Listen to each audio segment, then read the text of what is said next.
Today, Melbourne launches Formula One into the new millennium with the Qantas Australian Grand Prix. The world watches as season 2000 erupts off the grid on race day down under. Defending the crown, world champion Mika Häkkinen. Hot on the chase, Schumacher, Irvine, Barrichello, Coulthard, Villeneuve, Frentzen, and the new kid, Jenson Button. The big teams are all back for more. McLaren, Ferrari, Williams, Jordan, plus there's another force in town, the famous Jaguar. We'll pick up the pulse in pit lane with all the news, glamour and behind-the-scenes excitement. On the track, a fabulous support cast featuring the touring car heroes in their mighty V8 supercars. The park will pulsate with the roar of the wild when the international supersports take to the streets. And it's strictly amateur hour when the social set comes out to play in the BMW Celebrity Challenge.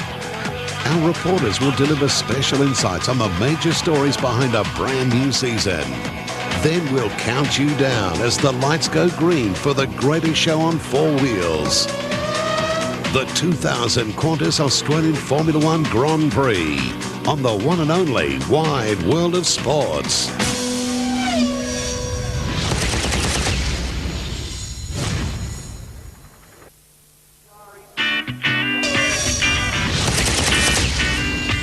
Welcome back to Albert Park for the Qantas Australian Formula One Grand Prix. There's the circus right in front of us now. Just before the break, we would have seen a shot of Jean Alesi in the Prost in the garage. And we're just getting word through that he will be starting from pit lane. Alan, what do you think might have gone wrong? Yeah, well, as I said to you at the time we saw the picture, it was very unusual to see a driver out of the car and the car still in the garage. So they've obviously struck some last-minute snag, and I wouldn't be at all surprised. We'll probably have that verified that he might even start in the T car, but he will have to start from the pit exit after the last car on the grid goes past. So he has to sit, wait, watch them all go past, and then away he goes. Then they'll open up the pit exit and off he goes. I suppose it's not too bad. He's only two rows off the back anyway, as it was. Yeah, I mean, it'd hurt a lot more if you're in the first couple of rows, that is for sure. And as we've got the two new boys down the back, well, I mean, really what they should do now is take off and not try and get too excited, let the field sort itself out. There might be one or two that go off in the first couple of corners and then they can take advantage of it. Well, we saw Michael Schumacher do it last year. In fact, Rubens Barrichello as well. They were both off the back of the grid at the end when we finally got underway last year, and now their teammates sitting in the second row. We're going to go down now to the national anthem, and once we get that underway, of course, we'll be just moments away from starting the Australian Formula One Grand Prix for the year 2000 from Melbourne. Ladies and gentlemen, please be upstanding for the singing of the Australian National Anthem by Bachelor Girls, James Roche and Tanya Toko.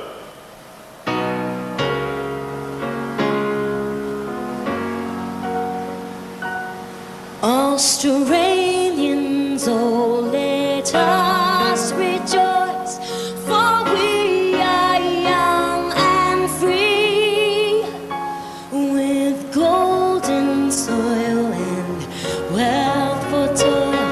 Our home is girt by sea. Our land abounds in nature's gifts of beauty.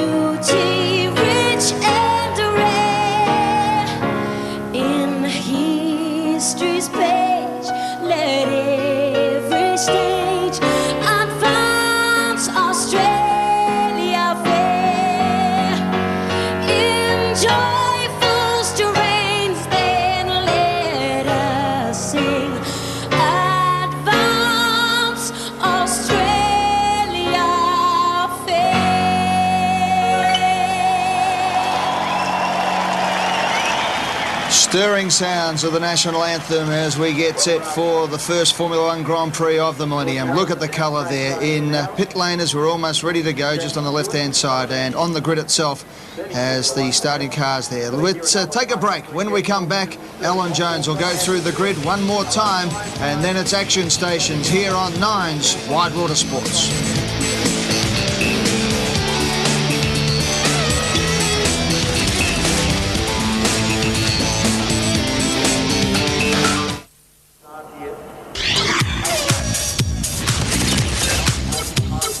Welcome back to the Qantas Australian Formula One Grand Prix. Albert Park, Melbourne, Victoria, Australia. And as you can see now, we're just moments away from getting underway. And let's go through the grid positions. Alan Jones.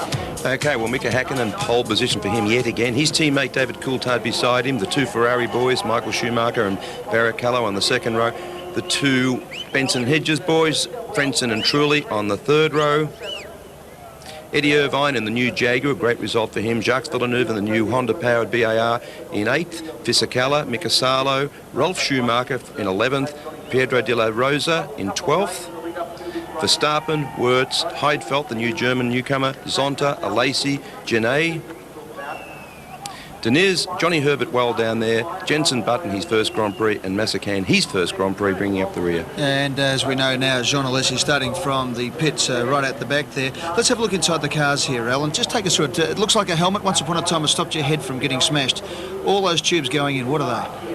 Well, the tube going into Mika, most teams now have their own physio, their own fitness guy, and their own medico.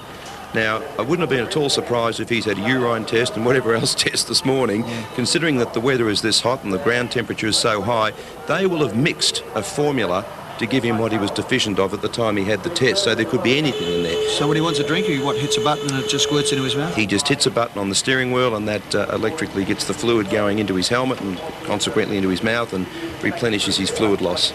What about the actual steering wheel itself? We see a number of buttons on there as well. What does all that do? Well, I mean, the steering wheel now is just unbelievable. I mean, they reckon the cost of a Ferrari wheel now is about $75,000 US. So you don't throw it when you have a stack anymore? Well, you might get into trouble with Jean Todt if you did. But no, they can pre-select a situation. If they're coming into a second gear corner, for instance, they can press the button, the car will go down to second gear in readiness for that particular corner. They can talk backwards and forwards to their pits, obviously. They can put fluid in their helmet. They can seek out information digitally on the dashboard, how the engine is running in different bits and pieces. It's unbelievable. I quite frankly don't know how they remember it all and drive the car. We saw a little strip across Barrichello's nose there just to keep the air passage open in the nose. A lot of the American gridiron players use that now. We see also the blankets on the tyres. What's all that about, Alan? That's to keep the temperature of the tyres up. What they do is these tyres have got an optimum operating temperature, and what they do is they put their electric blankets, literally, and they put them on the tyre. They're heated up, and hopefully they will be the last things that are removed from the car, because when these cars have got reasonably cold tyres with 800 horsepower, they're extremely difficult to control. So they take those tyres off at the last possible minute, maintain the heat in the tyres, and hopefully they've got some grip from the word go. All right, well, we've been talking about it long enough, Alan. Who's going to win? Well, I think you'd probably have to say Häkkinen. I mean, the two Ferraris were knocking on the door speed-wise, and I'm sure that Schumacher would have been further up had that lap not been stopped. But looking at the cars and looking at the body language, I think they're doing it just that little bit tougher. The McLarens just seem to be doing it fairly easy. I think the Ferrari's got the speed, but I think the drivability of the car is a bit more difficult than the McLaren at this stage. On the other hand, a Jordan could spring a surprise, because they're just quietly going about their business. They've got the reliability, they've got an engine from last year, there's no new engines. It's just mainly a development from last year, so they could be a surprise. All right, so once again, it's Mika Häkkinen and David Coulthard, the two McLaren drivers, on the front of the grid. Michael Schumacher and Rubens Barrichello, the two Ferrari drivers, next. Then the two Jordans of Heinz-Harald Frentzen and Jarno Trulli, and then the two wildcards, if you like. On 7th position, Eddie Irvine, who won here last year driving the Jaguar in his debut performance, and then Jacques Villeneuve, who of course has won a world championship in the BAR team, now starting to be competitive finally. Well, that's the Arrows team there, plenty of orange across the top of them as well. There's the Williams team. We're going to be ready for a start in a few moments' time. Let's head down now to our international callers, Martin Brundle and the voice of Formula One, Mr. Murray Walker.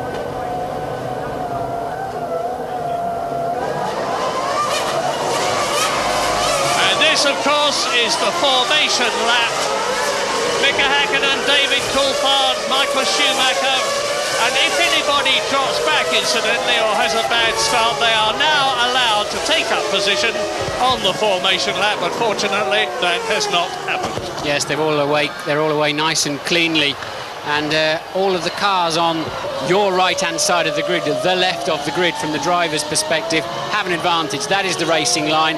That is going to be cleaner Fortunately here, there's an awful lot of races through the 4-day period, and it does tend to even that grid up a little bit in terms of the level of grip. But still, Häkkinen side of the grid, the odd numbers, will have more grip away. Well, fingers crossed for a good start. It was aborted last year.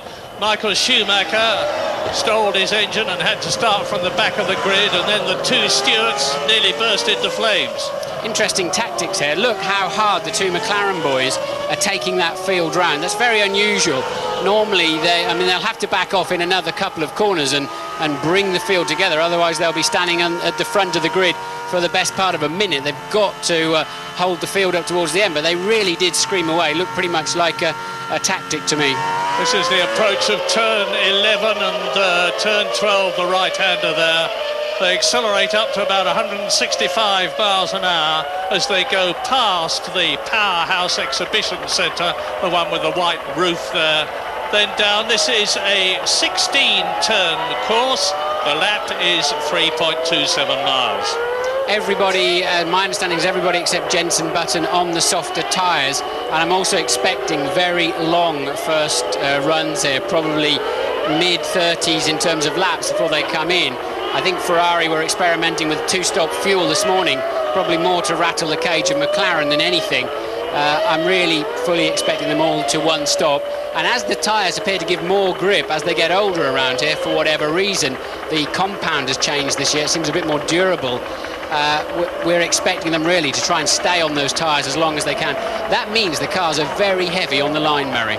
Yep, and a credible thing in the warm-up this morning, Rubens Barrichello in the Ferrari was fastest, an amazing 1.6 seconds faster than anybody else. Quite what that means, I don't know. What it means exactly is the difference between running a one-stop fuel load and a two-stop fuel load. That weight put into the computer equates exactly, and what it also means is there's very little in the pace between Ferrari and McLaren. We'll see. There are the two McLarens. World champion Mika Häkkinen driving through the heat haze. David Coulthard peels off behind him. Michael Schumacher pulls up behind Häkkinen.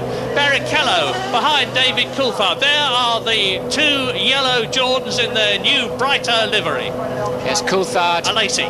Coulthard and Frentzen have lined themselves up at a slight angle to try to get over on that cleaner line as soon as possible.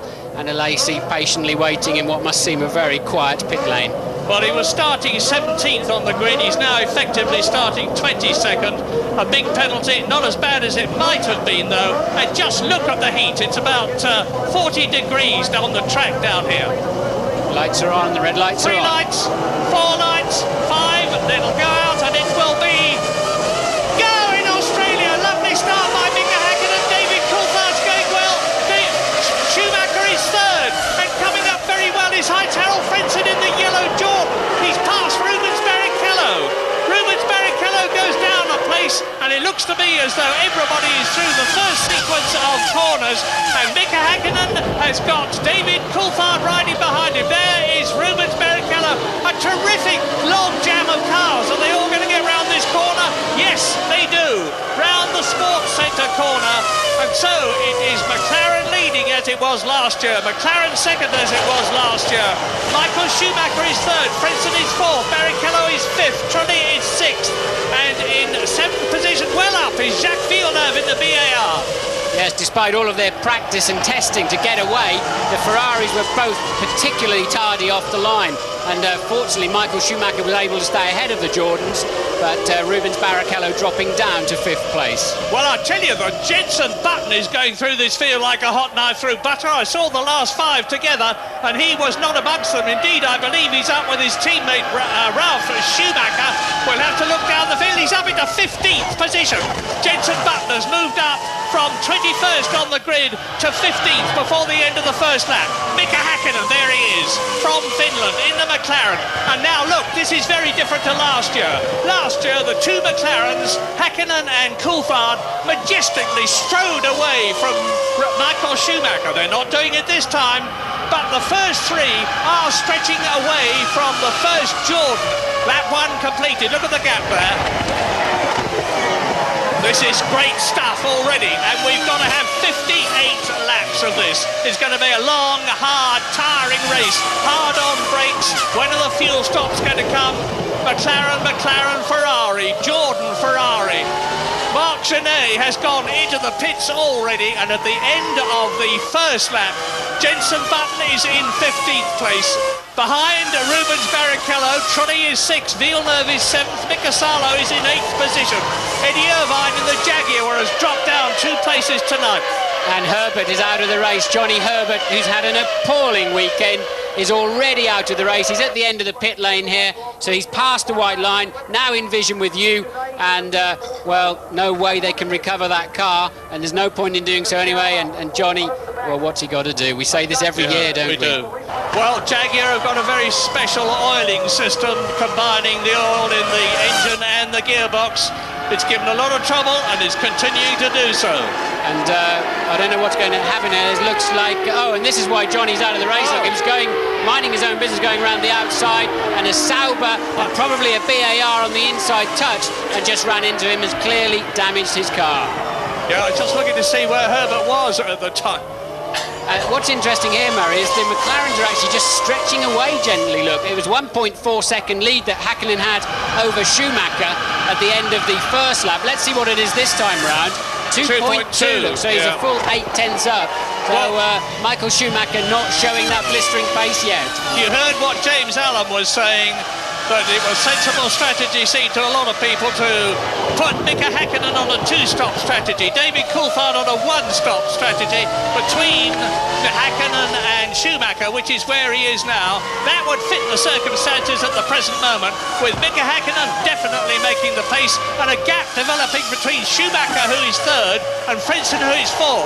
That gap, 3.4 seconds. Yeah, I'd be surprised if Häkkinen's on a 2-stopper, to be honest, because I think that means unless he can really skate off into the distance, at some point he would have to overtake at least one of the Ferraris. So I think Häkkinen is just blisteringly fast in these early stages, which almost Senna-esque he's tended to be in the last few years. Yeah, Mika Häkkinen has got this incredible ability, which he demonstrated yesterday, to pull out something very, very special when it's needed. He did it for qualifying yesterday when he took that pole position for the 22nd time in his career. He's doing it again right now. Both McLarens failed on Saturday morning, where Ron Dennis assures me they know exactly what the problem was and it can't reoccur. Remember, the Ferrari was far more bulletproof last year in the reliability stakes than McLaren could achieve. So Michael will be probably reasonably happy sitting there, slightly disappointed the McLarens are pulling away from him, but it seems like he's pegged it this time around. Well, the thing that's interesting me at the moment is that I did not expect, the gap has increased very slightly to 2.4 seconds between Häkkinen and Schumacher. I did not expect Heinz-Harald Frentzen to get ahead of Rubens Barrichello in the Ferrari as quickly as he has, and to stay there.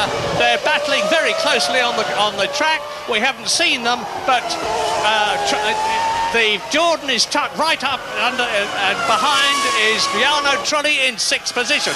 So the 2 Jordans are 4th and 6th. Here are the leaders: McLaren, Ferrari, then Frentzen, then Barrichello, then Trulli. Yes, I expect to see more of Barrichello later in this race. He's particularly good around this racetrack. Plus, he's been so mature all through the weekend and so calm. He seems to be completely under control. Louise is with Johnny Herbert. Johnny, that was hardly worth doing your seatbelts up, was it? Well, it's been a weekend like that, to be honest. It's been very difficult for everybody. We knew we had an engine sort of problem. We hoped we'd come here and obviously got rid of most of that, but we still haven't. So we've got to put ourselves together, obviously, regroup, really delve into it and find the problem, of course. We have a few other reliability issues as well we need to do.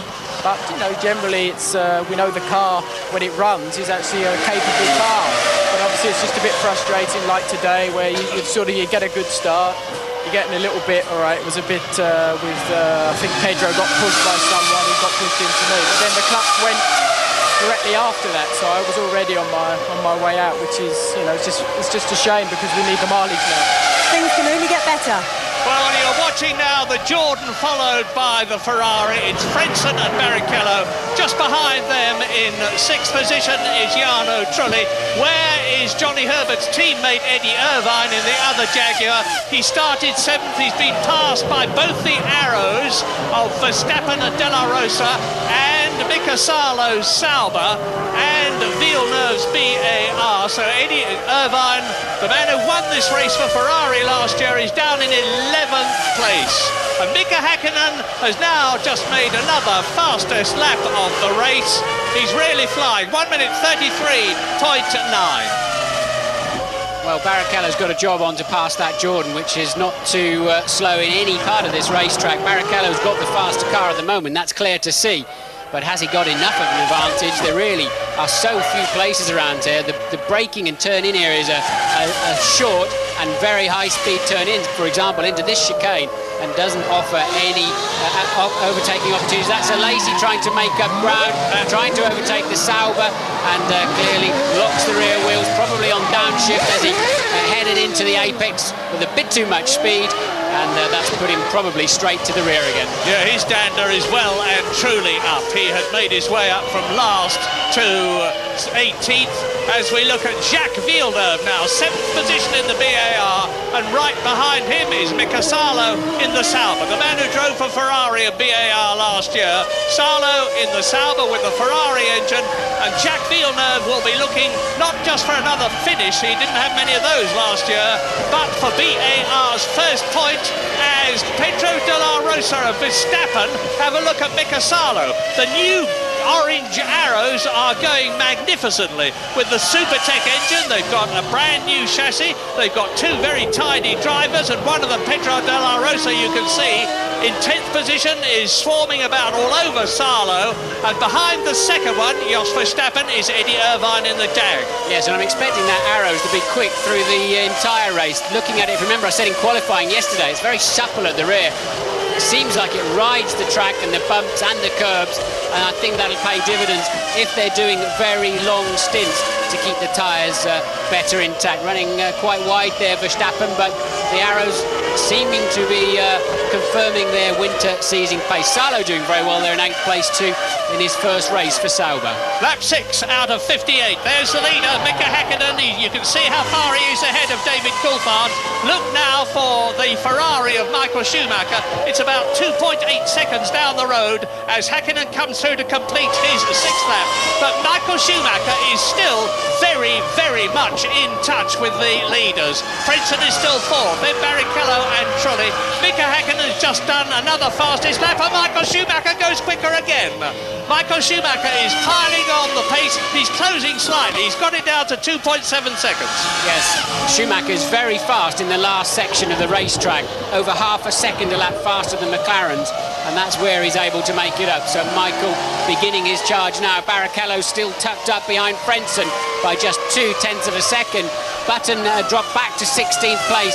He's lapping about 2.5 seconds slower than the leaders per lap. And that is nothing to be ashamed of in his first race. Incidentally, it's the first race, of course, for the BMW V10 engine in the two Williams cars of Jenson Button and Ralf Schumacher, who is in 13th position, Ralf Schumacher. And David Coulthard is now taking up the attack. Fastest first sector this lap of 3.3 miles is split into 3 sectors. Eddie Irvine has spun, and it looks as though both Jaguars are likely to be able to shove off, says Eddie Irvine to the marshal. Well, the engine stalled, so Eddie's just trying to manoeuvre it, 3-point turn it out of the way, and he wanted to decide which direction it was going in. So the safety car is standing by, we see from the computer here, but I think they'll clear that more than quickly. Oh, there's a wheel off there too, so whose wheel is that? Yeah. Somebody else must have crashed in there too, you know, because Eddie Irvine had 4 wheels. Eddie Irvine had 4 wheels on his car. Look, there it is. So somebody else, not in our... Safety car is out. Safety car deployed. And we think it's De La Rosa has gone off into the wall. Well, that makes sense because they were together in 10th and 11th places. And as in 1999, so in the year 2000, The safety car goes out, which gives Michael Schumacher the opportunity to close up on David Coulthard, and David Coulthard to close right up on the race leader, Mika Häkkinen. There they are, first, second and third. What I suspect happened is De La Rosa's gone off and collected Irvine or distracted Irvine in the process, but we're waiting for a replay of that. Now let's have a look here. We're going to find out. De La Rosa running wide, look, and he's lost control there. That's very strange. Is that the same car? I think that's Verstappen, actually. That was Verstappen, not De La Rosa. Yeah, and this is the look, a front suspension failure on Verstappen's car. I wonder if it was the same problem for De La Rosa. So both arrows off in the same lap. Well, a bad opening Grand Prix for Jaguar, with Johnny Herbert and Eddie Irvine both out by the 8th lap. Don't be too discouraged, though. There's a long and very steep climb in Formula One to reach the top.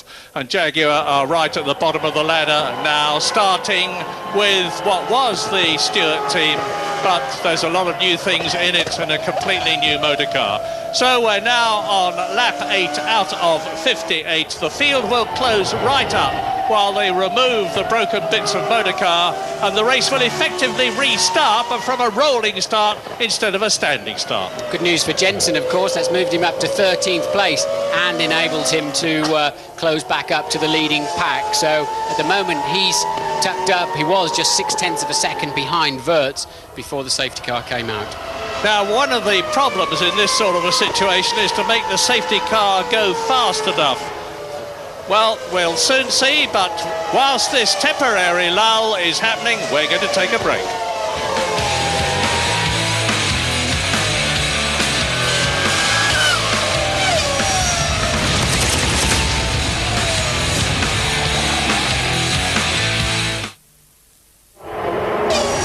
Into lap 10 of the 58 lap Australian Grand Prix. The safety car still out, and as I said, the race effectively restarting. Sprinting out from the pit lane comes Pedro Diniz in the Sauber, and bringing up the rear is Marc Genet there in the newly liveried Minardi, very much improved motor car. And the news, incidentally, that the takeover by the Spanish Telefonica organisation is almost completed, and it's quite likely that it will have been by the time of the Brazilian Grand Prix in 2 weeks' time, in which case the Minardi team will all move out to Spain from Italy. And the safety car is coming in at the end of this lap. You know that when you see the lights go out on the roof. The safety car comes into the pit lane, and mark this very carefully, the drivers are not allowed to pass until they have crossed the line. And Eddie Irvine realised that very smartly last year by hanging back when Mika Häkkinen, the race leader, actually faltered. Eddie Irvine passed him after the line and took over the lead. Well, they put Verstappen back out on the track. They have repaired that apparent suspension damage, so hopefully they can understand exactly what the failure was all about. But they're going around there now. Their tyres are going to be 60 degrees centigrade. They need to be about 90. Their brakes are going to be 300 to 400 centigrade. They need to be 600 to 700. So they have to be very careful when they start this new lap, because as the tyre temperatures go down, so do the pressures. They're running normally about 20, 21 PSI. They're probably 15 or 16 now, so the car runs lower, and now they've got to try and build up some kind of temperature as they lead into the restart. Häkkinen is in control. Once that safety car pulls off, Mika Häkkinen becomes the new safety car, and he has the control as to when to move over the line. Häkkinen leading, Coulthard second, Schumacher third, fourth is Frentzen in the yellow car, fifth is Barrichello in the Ferrari, sixth is Trulli in the second Jordan, seventh is Jacques Villeneuve in the BAR, eighth is Mika Salo in the Sauber, ninth is Fisichella, 10th is Ralf Schumacher, and the safety car is in, and the Australian Grand Prix again is go! Häkkinen, Coulthard, Schumacher, and the gap between them 1.4 seconds. I can never understand that, why they don't bury the nose of their cars under the gearbox or the one in front, why they allow the restart to take place without being as close as possible to the car in front. I know you have to a certain extent, react to when, for example, in this case, Hakkinen decides to pull away, but they don't, not like the IndyCar drivers, where they really seem to maximise this opportunity to overtake. The F1 drivers seem quite happy to go in line astern. As they are now. There's the McLaren leading, McLaren second, Ferrari third, Jordan fourth, Ferrari fifth, Jordan sixth. The top 3 rows on the grid are the top 6 cars in the race, albeit in a slightly different order, because Frentzen is ahead of Barrichello. And in 7th position there's Villeneuve, right behind him is Salo, right behind him Fisichella and Ralf Schumacher in the leading BMW Williams. That is in 10th position. Jenson Button, by the way, is 13th in the race. Lap 11 out of 58. Here they come. Michael Schumacher very close to David Coulthard this time around, not close enough to have a stab in the braking area, but he's certainly giving David something to look at in his mirrors, and Schumacher making a better fist of this early part of this restart when, as I said, all the temperatures are down and Hakkinen, as ever, scampering away. And Barrichello challenging the Jordan in front of him of Heinz-Harald Frentzen. In comes David Coulthard. Now, this is a very, very early stop. Good heavens. Whatever strategy he's on, I wouldn't have expected a 2-stop strategy to come in before another 8 laps. I wonder if he's got a puncture. There was a lot of debris on the track from the De La Rosa accident. I've got a feeling it's a left rear puncture for David Coulthard. It looked a little bit out of shape, that tyre. Bit of a guess on my part there, but I can only assume it's a puncture from Coulthard. Well, it must be that, and Coulthard, of course, is losing place after place after place, and Michael Schumacher has now only got one McLaren in front of him, and it is the McLaren of reigning world champion Mika Hakkinen. Mechanics are having a look at something else at the back there. David's obviously reported in, hey, I've got a funny handling, and what are they doing now? They're working on some kind of inlet on the side pod there, so they normally put some kind of electrical umbilical cord in there. He's got a fire in there, look. He's got a fire. James, can you see anything? Yeah, huge amount of smoke coming out, as you say, from the left side pod, trying to clear something. I think he may have picked up some debris. It may well just be moisture. Mechanic's happy. Car is on its way. It wasn't a fire. It was just a precaution. A little bit of a blast of the carbon fire extinguisher just to keep the underside of the floor cool. And, of course, he is now very much last in the race. David Coulthard came in on lap 14 last year to retire with broken throttle assembly. Mika Hakkinen followed him later on during the race, and now Coulthard down last of all. No, look, there's a lot of smoke coming out of there, Murray. Sorry to interrupt you, but a lot of smoke coming out of the back of Coulthard's car as he turned into that corner. Oh, yes, yeah, there it is. That's it. David Coulthard out of the race. Well, it's a brand new Mercedes engine produced by Ilmor over the winter. Oil pouring out from underneath. I saw fluid dripping out from underneath, so the oil and the water jackets have been mixed up in the middle there somewhere, and a fairly terminal engine failure for Coulthard. He's about as lucky as Johnny Herbert, isn't he? Lap 13, Hakkinen leads Schumacher by just over 2 seconds. Frentzen is up into 3rd place, challenged by Rubens Barrichello. There is the leader. 5th is Jarno Trulli. He's moved up a place. In the points is Jacques Villeneuve in the VAR, followed by Mika Salo. Fisichella is 8th. Schumacher is 9th. Jenson Button is up into 12th position. I tell you, anybody can score points today. I think anybody has got a chance. As you see, the engine letting go on Coulthard's car, people have just got to stay on the racetrack this afternoon somehow, because look, we've already got how many cars left in the race? Well, just Herbert 16, is out, I think, at the moment. Yeah, Herbert is out, Irvine is out, De La Rosa is out, Coulthard is out, 22 started, so there are 18 left in the race. We're on lap 13. Michael Schumacher is speeding up. Mika Hakkinen, I can see him in his mirrors, and there is the Finn, the flying Finn as he calls himself. Yes, and we're not even a quarter of the way through the race yet, so plenty of action to come. Look, and reliability seeming a big issue. Yeah, look at the side pods, incidentally, of that leading McLaren. There's a new design feature. You see the kind of couple of trumpets sticking up out of the back. There they are, thank you very much. That is to get rid of the hot air from the radiators without affecting the airflow over the wings. If it works, the others will have it soon. If it doesn't, McLaren will drop it. But they've done a lot of testing, so it must work.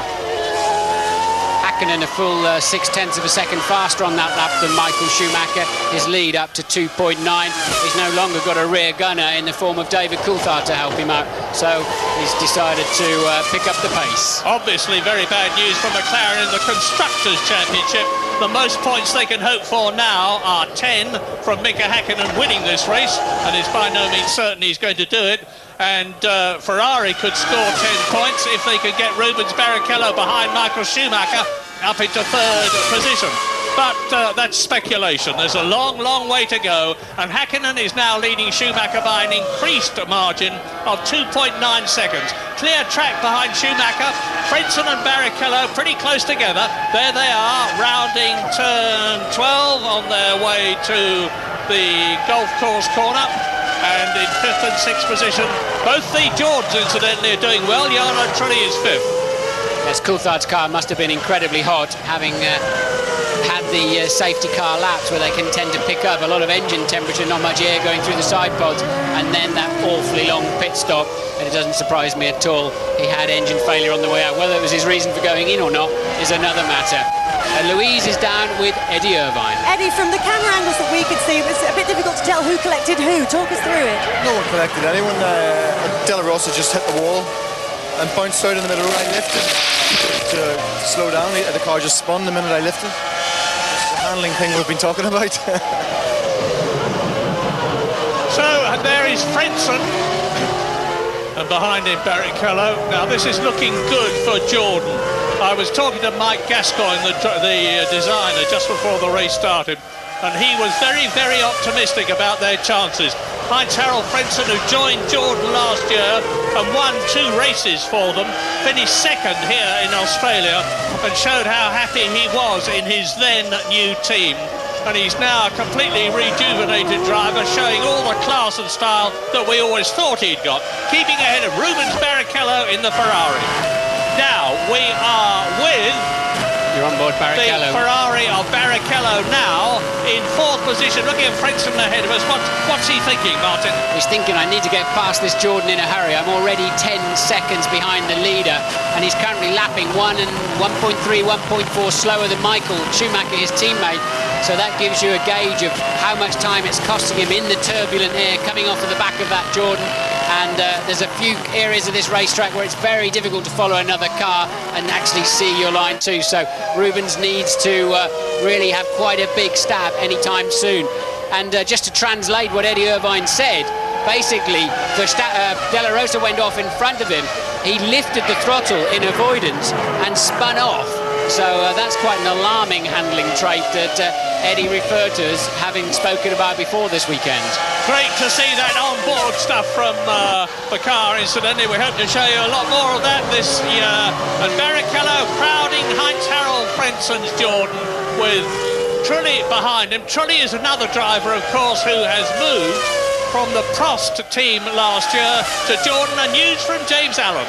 I'm just looking at the situation the same as you guys, with Barrichello stuck behind Heinz-Harald Frentzen. It seems to me that Ferrari and McLaren are very much on the same pace, like lapping in the 132s, the 133s on roughly the same strategy, but I'm pretty sure that Jordan's got a lot of fuel on board.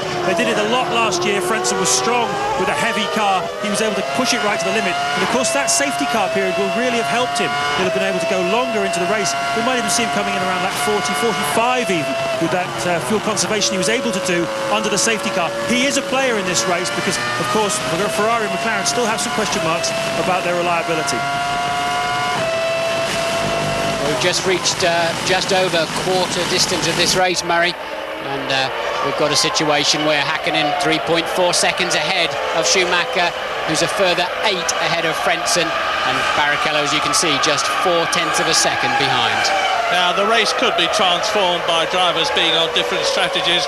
We don't know what the situation is. It's difficult to see, I think, Hakkinen and Schumacher being on different strategies to each other, but they might well be. New fastest lap for Michael Schumacher, taking 0.3 of a second out of Hakkinen that time around on a 1:32.4.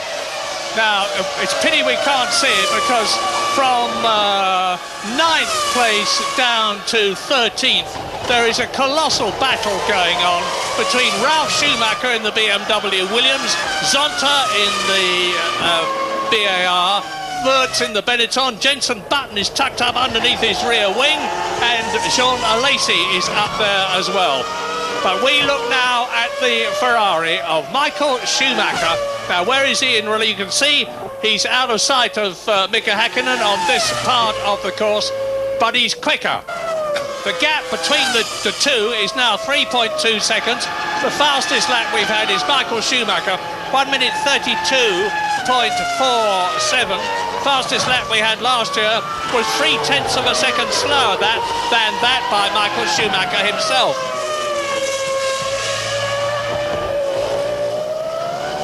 We're on lap 17. There's a long way to go. We're going to leave you, but be back soon.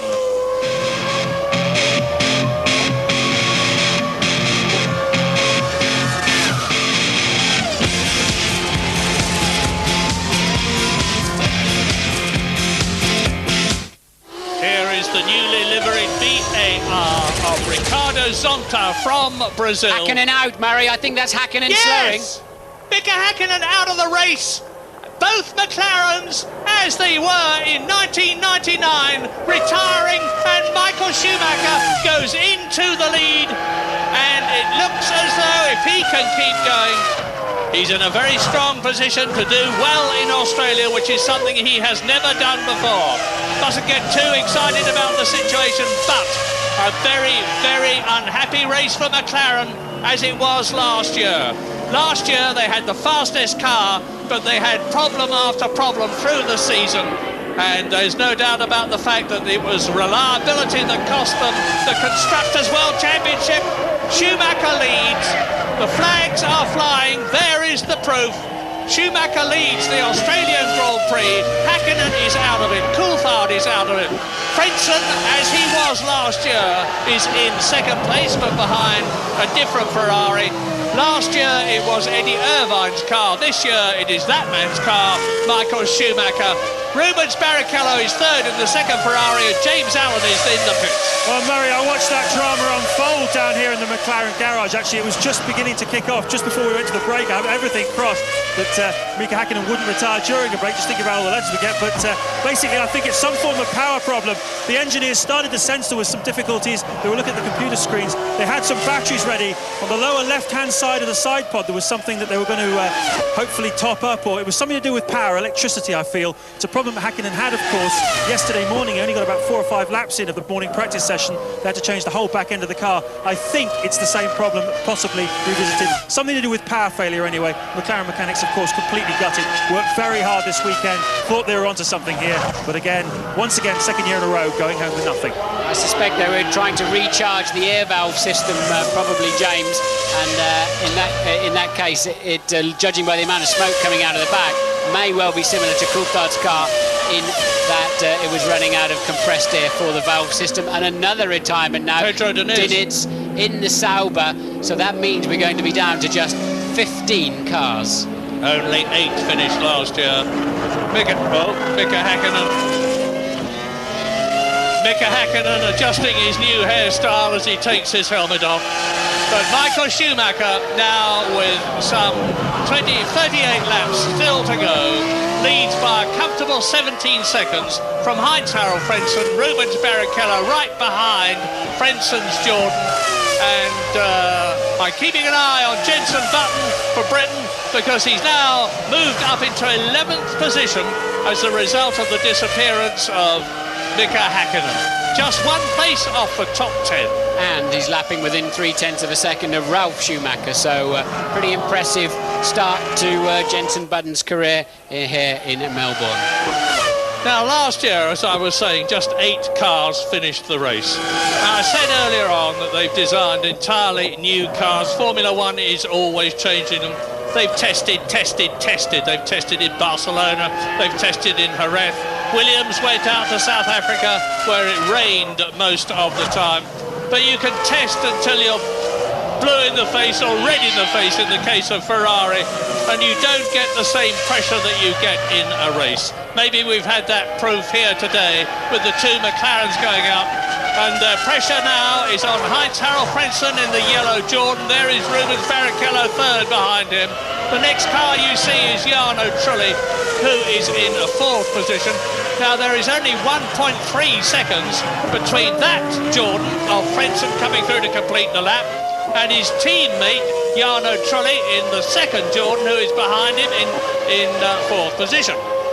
Ron Dennis said at a press conference this week that even if he didn't win the race, but having led by a lap or something, as they have done in the last couple of years here, he'd rather that than break down and not be well ahead. Well, he's got exactly that scenario. He didn't appear to have a pace advantage as they have in previous seasons, and I think Michael breaking his leg last year certainly helped them out in terms of making up for the lack of reliability they had. But I think they'll be concerned by, more so this season, by Ferrari's pace and their still apparent lack of reliability. Yeah, there is no doubt about the fact that Ferrari is much closer to McLaren than it was last year. Last year, Häkkinen was 1.3 seconds faster than Schumacher on the starting grid. This year it was only half a second, and that is confused a bit by the fact that Michael Schumacher had a very quick lap at the end of qualifying, which he wasn't able to complete, which would have possibly given him pole position. So I would say that it's even Steven between the McLaren and the Ferrari this year so far. And Ferrari, of course, is fabled for its reliability. Well, this is a curious lap from Barrichello. We just happened to go on board with him. He's done 2 green sections on the computer, his fastest 2 sections of the race so far, after 22 laps completed on their 23rd, coming towards the end of it now, and has suddenly zoomed right up to the back of Frentzen. Probably he's been told to pick the pace up a little bit.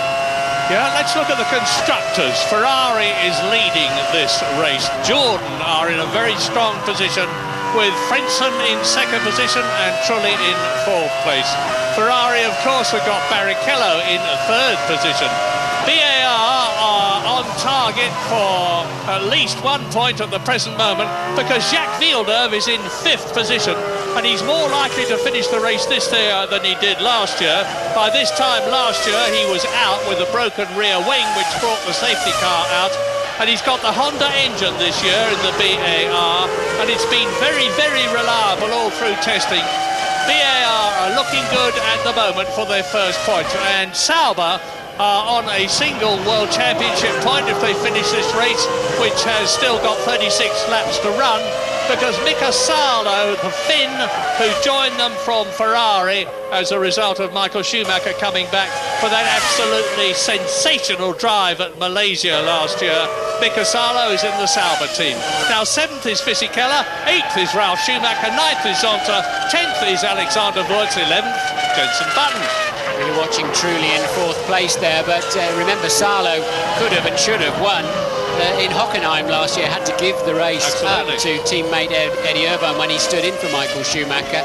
And I have to say, Salo hasn't shown this kind or that kind of performance earlier on in his Grand Prix career. So Mika has clearly stepped up a gear somewhere. 22 started, 16 left, 6 retirements. Here they are in retirement order. Johnny Herbert out in the Jaguar. Eddie Irvine out in the Jaguar. De La Rosa out in the Arrows. David Coulthard out in the McLaren. Jos Verstappen out in the Arrows. Mika Häkkinen out in the McLaren. Both McLarens out of the Australian Grand Prix. Both Arrows out of the Australian Grand Prix. And both Jaguars. 3 very unhappy teams with a lot to do. And leading still Michael Schumacher. Well, is this going to be the brilliant double world champion Michael Schumacher from Germany's race? It's his 127th Grand Prix, of which he has won an incredible 35. I can see a Prost in the pit lane, stationary in the pit lane, Murray out of the window. So I can't see which driver it is from here, but it looks like we may have yet another. Hearing on the radio, it's Heidfeld, so we've got yet another retirement from this motor race. Yes, I was talking earlier on and I think got distracted. This is the first race of the year, and although testing is one thing, racing is another. Particularly in this sort of heat. It's not nearly as hot as it was yesterday. The track temperature yesterday at one point nudged up to 50 degrees. It's 35 degrees now, but it's still mighty hot. And when David Coulthard and Mika Häkkinen got out of their cars at the end of qualifying, they looked like a couple of boiled lobsters in silver suits. James Allen, news? Yeah, Murray, I'm just trying to get a little bit closer to the bottom of what happened to the two McLarens. It appears that both cars went out with the same problem, and it appears it's engine-based.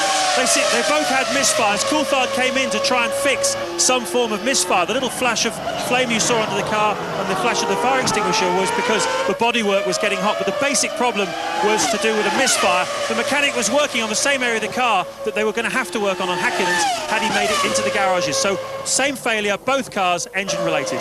Thanks for that, James. Clearly a lot to do. And here is Schumacher coming up to Pedro Diniz, who is in 14th place. 15 cars left now. Nick Heidfeld out of his first Grand Prix for Prost, the Formula 3000 champion of last year. But I think he's... I've just had news that we think he's actually rejoined the race. Yes, he's out of the pits, I see on my screen in front of me. Nick Heidfeld has rejoined, so there are 16 runners still left. Michael Schumacher is leading Frentzen now. There is Frentzen by 20 seconds. There is Barrichello in third position, and Trulli very much in touch in the second yellow Jordan. Yes, but we're seeing a performance similar to Michael Schumacher's, really, especially now the McLarens have disappeared off the scene. Similar to last year in Malaysia, because he's been lapping a full 1.3 seconds faster than his pursuers. He's 20 seconds ahead of Frentzen. And Barrichello, I mean, Michael was quicker on that last lap, despite the traffic you saw him overtaking, and just setting a new fastest first sector of the race already as I'm speaking. Michael just really in a league of his own at the moment. Martin, your thoughts on the fact? No, not your thoughts on that, because with the news that on lap 26 it is still Schumacher, Frentzen, Barrichello, Trulli, Villeneuve and Salo in 6th position. We're going for a break.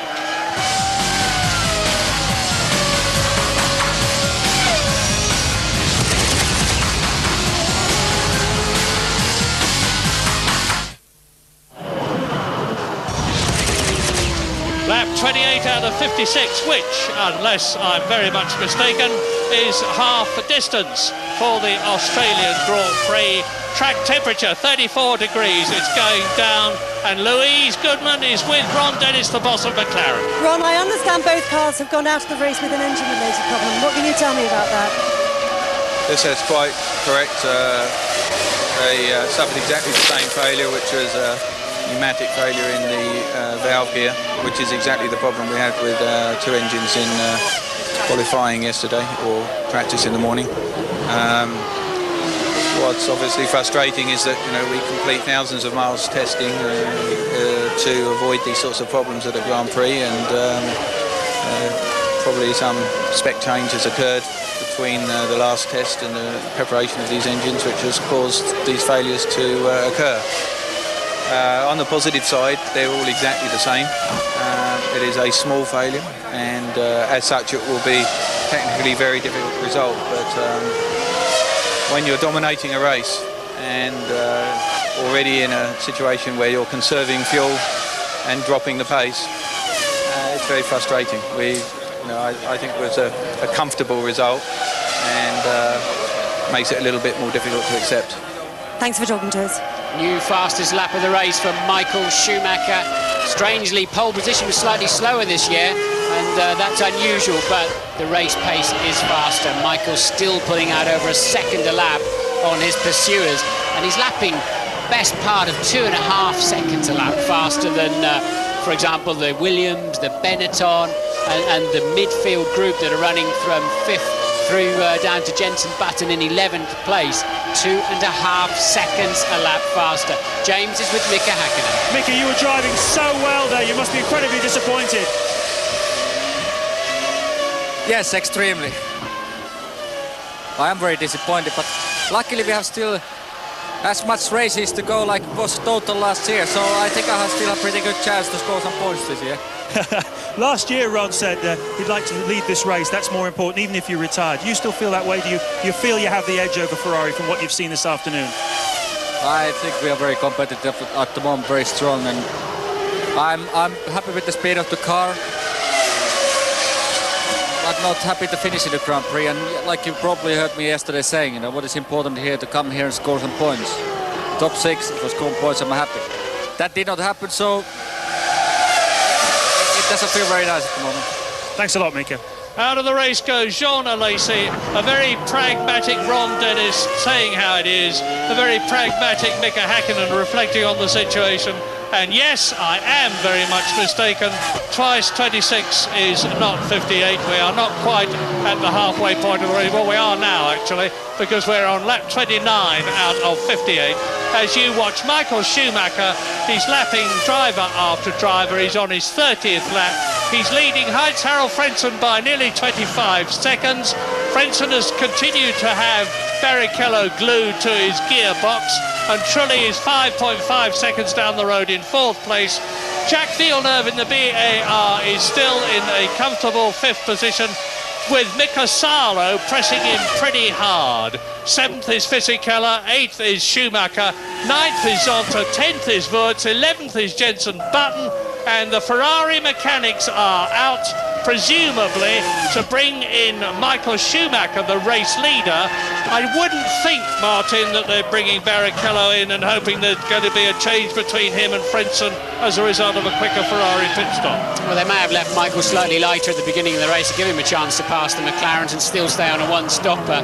Or they could be thinking of, as Schumacher coming in the pits now, they could have been thinking of trying to get Barrichello past Frentzen by stopping him very early. In fact, they might be better off stopping him very late.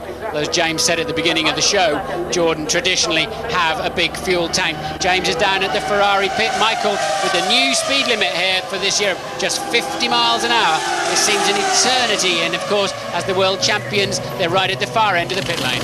80 kilometres an hour, it seems so slow in comparison with last year. Really is going to have a huge effect on the pit stops this year. A set of used tyres, scrub tyres we call them, going on. The teams have found that they go really, really well. 12.2 completely normal, one-stop fuel load, slightly slow, but hey, they don't need to rush these guys. Now, of course, Ross Brawn has got to think very hard about how he gets Rubens Barrichello in front of Frentzen, given that Frentzen is obviously going to run long on this first stint. Well, Michael Schumacher has joined just in front of Jarno Trulli, which means to say that Frentzen leads. Barrichello is in 2nd place. Now, you saw the Ferrari mechanics frantically scrabbling about in the side pods of Schumacher's Ferrari.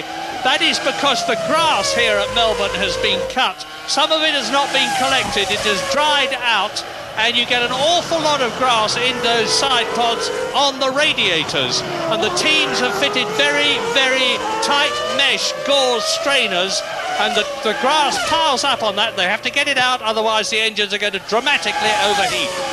Yes, and it's crucial for Schumacher to get out in front of Trulli, because even though he's got a heavier fuel load now, Trulli getting towards the end of his fuel, Michael tanked up, as we saw, on a 12.2 second stop.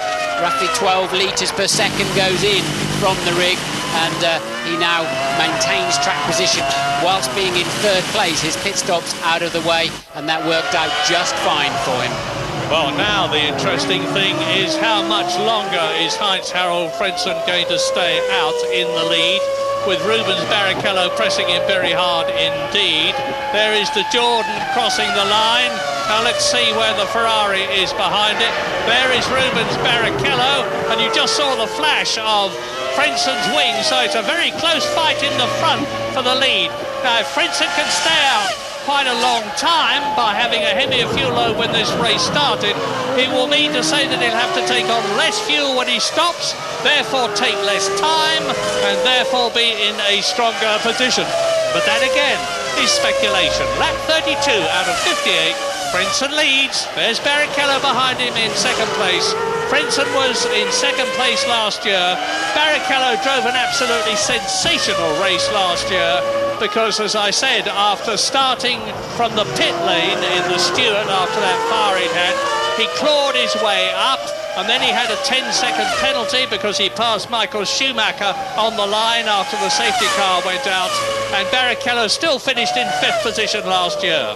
Mika Salo has pitted from 6th position. Presumably that was a regular pit stop, and that puts Button up in, Jenson Button up into 10th. Salo currently running 11th, but I think it was a scheduled stop. Now, I thought I saw Trulli emerging. No, it was one of the Minardis. The liveries of the Jordans and the Minardis are very similar this year. It's a much brighter yellow, as you can see for yourself, for Jordan, partly to defer to Deutsche Post, which is one of their new sponsors, and a large amount of money is being put into the Jordan team. You'll see the trumpets on there they are on the airbox. New sponsors all round, because as I said earlier on, there's a lot of high-tech money going into the teams, not the least of which is coming into the Arrows team from Orange. Yes, Rubens will be ruining that poor start, won't he, with on the 33rd lap of the race.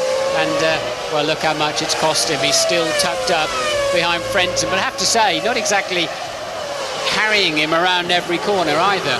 So Rubens appears to be pacing himself slightly, but he needs to pick that pace up because Michael in the sister car has been going significantly faster. And as a result of the disappearance of Jean Alesi, Jenson Button in his first Grand Prix for BMW Williams is in 10th position. He is in the top 10. The Ferrari pit crew are getting ready again, and this time, of course, it will definitely be for Rubens Barrichello as Heinz-Harald Frentzen is coming up to the traffic. Salo in front of him. Yes, unless Frentzen, that's a Sauber, I think, in front, but unless Frentzen gets badly held up in the traffic, then, in fact, it's a Prost, then this is not going to work for Barrichello. Michael's gone out, and he's lapping some 2.5 seconds slower now with that extra fuel load. So clearly, pitting early is not going to help Barrichello at all. He just needs to hope that Frentzen gets caught up in some traffic, but so few cars on the road this afternoon, that's unlikely to happen. So we're riding with Rubens Barrichello from 3rd position. He made a brave try to get past Heinz-Harald Frentzen as they were lapping Nick Heidfeld in the frost, but comes up into the pit lane. Up on the jacks goes the Ferrari. Off come the old tyres and wheels, on go the new ones. Out comes the fuel filler. 9 seconds. Rather a slow start. Yeah, it's a bit of a jerky getaway there for Rubens. He just seems so serene this weekend, almost too serene. He's been cruising around, happy to talk to anybody and driving really beautifully, but a bit tardy away there, and that certainly won't give him a chance to slingshot Frentzen, although I'm looking to see what kind of traffic Frentzen does have in his view. So there is Rubens. You can tell the difference between the two Ferraris, incidentally, by the yellow flashes on the extremities of the front wing and on the roll bar over the airbox, and you certainly need them. He's coming up to Jenson Button now. This is going to be interesting to see how the young Englishman in his first Grand Prix in the BMW Williams, it's their first Grand Prix together, copes with new boy at Ferrari, Rubens Barrichello. And Barrichello is in his 113th Grand Prix, despite his comparatively tender age of 27. I think when it all shakes out, Button is ahead of Barrichello this time with the pit stop. Remember, with that safety car earlier in the race, it reformed the pack. So it's not a traditional situation where they make a regular stop and come back out in a predictable position on the racetrack. So I think you'll find Barrichello shakes out actually behind Jenson at this point in the race. Jenson is going jolly well, but the important thing for him in this race is not so much position, but above everything else, to get some race mileage in. He's had comparatively little testing in the Williams because they've had a lot of development problems with the engine in particular. They had rain in South Africa when they went out to Kyalami for a full week, and Jenson is definitely light on mileage. So the deeper into this race he can get, preferably to finish it, the better off he will be for the future events. And he's in 9th place now, as Martin has correctly pointed out. Rubens Barrichello, as a result of that pit stop, is in 10th position. So Button moved up a place, and Rubens Barrichello has dropped from 3rd to 10th. Yes, that's cost Rubens badly, that poor getaway. put him behind yet another car. James, what can you tell us about Barrichello? Well, Martin, I'm just looking at this, and it's very strange because for one normal one-stop fuel load, you wouldn't get it away in 8 seconds, and that's really all that Rubens was stationary for. What I'm thinking has happened here, because we had the safety car 3 or 4 laps out there, they told Rubens to run the car really lean. He's stuck behind Frentzen. He doesn't seem to be able to get past him. He's been conserving fuel for the last 10 or 15 laps. So, of course, he comes in. They put in a very short fill, hoping to get him out early so he can put the hammer down. But, of course, he messed up the getaway. So it may well be, but, of course, it messes up his chances of getting ahead of Frentzen. Just a theory, but it might be the case. Yeah, I guess you'd never choose a Ferrari as a getaway car necessarily. Attracts too much attention. But all jokes aside, Barrichello there certainly cost himself dearly. And let's see what times Jensen's doing. Low, 1 minute 34. Ralf Schumacher, 33.4. So he's still lapping 36 laps into the race, within 6/10 of Ralf. So his fitness... Off goes the Jordan. And it's Jarno Trulli from 3rd position. Now Button is actually running 7th at the moment, or he was. Now he's in 6th position. Jenson Button is in a position at the moment, and it's a long way still to go, to score a World Championship point in his first race. Jarno Trulli blows it in his first race for Jordan. Disconsolately walks away from the car out of the gravel trap. Here it is. I think it's going to be a mechanical failure, not a driving error though, Murray. Yeah, look, the engine's letting go and locking the rear wheels. You have to get the clutch buried very quickly, and then the hydraulic pressure fades away, and that's an oil fire at the back of the car there. As you know, it then quickly burns itself out, and in comes Frentzen for his stop. Frentzen from the lead of this Grand Prix. We're assuming now he's just 14 seconds ahead of Michael Schumacher, and it's about a 28-second total cost to come in the pit lane. So Michael Schumacher will regain the lead. The big story is, where will Barrichello end up? Will he end up in front of or behind Frentzen? My guess is behind. Let's see what sort of job Jordan can do there. Look, they've got a refueling problem. Look, the refueler's not gone on yet. It's not even on at all, so this plays beautifully into Barrichello's hands, and they're still shaking their heads. They can't get the refueler started. It looks like it may be putting fuel in now. The car must be getting so hot sitting there. 23 seconds, so disastrous stop for the Jordan team. Hear this, lap 37. Michael Schumacher leads. Jacques Villeneuve is in 2nd position. Ralf Schumacher in the BMW Williams is 3rd, and Jenson Button is in 4th position. Incredible! Rubens Barrichello is in 5th place.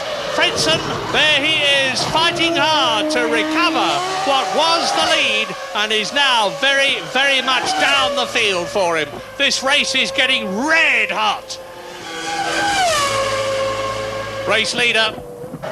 Well, we've seen the other Jordan go out with a smoky engine, and certainly sitting there for that amount of time for Frentzen will not have done his engine any favours whatsoever.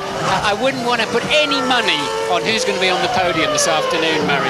Still such a long way to go, and so many dramas. Yeah, we've still got 22 laps to go, including the one that Michael Schumacher is concluding right now.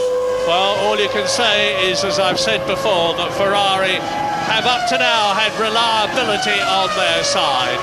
Michael Schumacher's now on his 38th lap, and it could be that Jacques Villeneuve is not only going to score his first points for BAR and BAR's first points after a terrible 1999, but he's going to be in... No, he's not, because Ralf Schumacher is now up into 2nd position as into the pits comes Villeneuve. There is the proof in front of you. And I saw one of the BMWs coming in. There is Jenson Button coming in for his race stop. That's the first ever pit stop of his career. So a Grand Prix career, of course. In fact, I think it's the first, probably the first racing pit stop of his in career full stop. And a good one it was too for the Williams team on 11 seconds dead. Jenson over the white line now. He can press the button, get rid of the speed limiter, and accelerate towards the first corner. New boots, take it easy, Jenson. Remember, the grip characteristics will be different in the car now from the older tyres that you've just got rid of.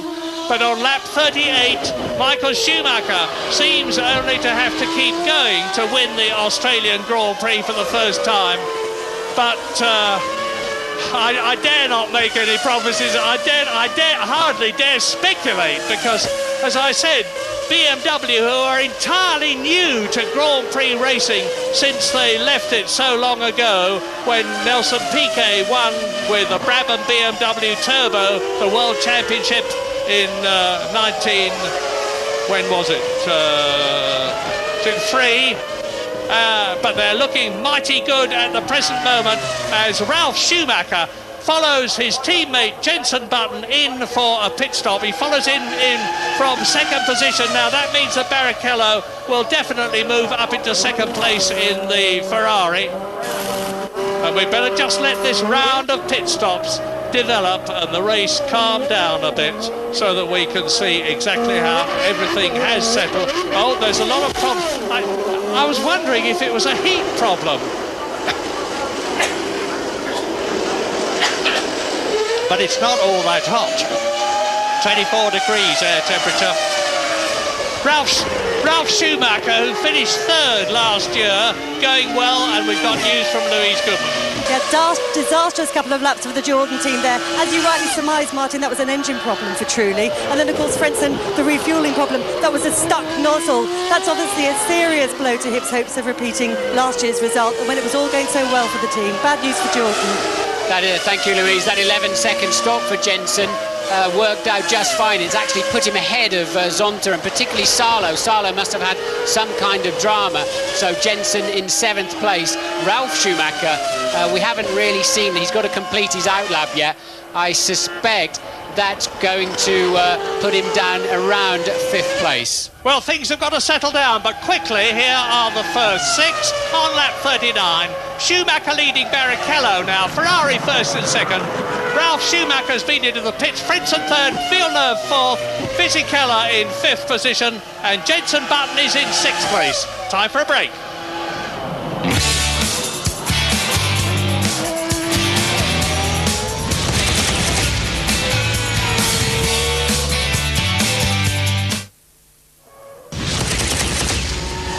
Lap 41, 17 to go. Michael Schumacher has slowed down a lot. There is Frentzen. We think he is coming in to retire from the race. He slowed down so much. He's got a gearbox problem. That has been the Achilles heel of the Jordan car, this year's car, in testing, and it looks as though it struck again, if an Achilles heel can strike. Michael Schumacher then Ferrari leads. Rubens Barrichello, Ferrari, 11 seconds behind him and speeding up to close the gap.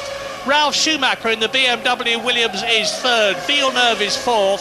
Fisichella is fifth. And the second BMW Williams of Jenson Button is in the points in sixth place. Ricardo Zonta is in 7th place ahead of Mika Salo. Wurz is 9th. Frentzen was 10th, but now Deniz will be. There are only 13 cars left with 17 laps to go out of the 22 who started. It is now a question of reliability. Rubens Barrichello setting the fastest lap of the race on a 1:31.4, some 4 seconds faster than Michael Schumacher. Don't really understand why Michael's backing off quite so much. They do have a 40-second cushion back to the next runner, which is now Ralf Schumacher in the Williams. So I assume when Rubens gets up to the back of Michael, he won't be able to do anything about it. He'll have to follow him. But Michael's looking in his mirror there to see where he is. But why is he going quite so slowly? Well, has he got a problem? You remember the last year when Irvine was number 2 in the Ferrari team, he was number 2. And if he was in front of Schumacher, he had to move over and let him through. Now, Rubens Barrichello has made great play out of the fact that he's not number 2, he's 1B. And he has not got to give way to Schumacher, but has Schumacher got to give way for him if Barrichello is in a faster car? I very much doubt it. Schumacher now on his 43rd lap, and Barrichello looks as though he's going to be making one of the quickest laps of the race. In fact, the gap is down to 4.8 seconds. If it continues at this rate, in about 3 or 4 laps' time, we're going to see the 2 Ferraris absolutely together, and that is going to raise a very, very interesting political situation. Yes, Michael's pace is matching everybody else plus a little bit on the racetrack, with the exception of Barrichello cruising up behind him in second place.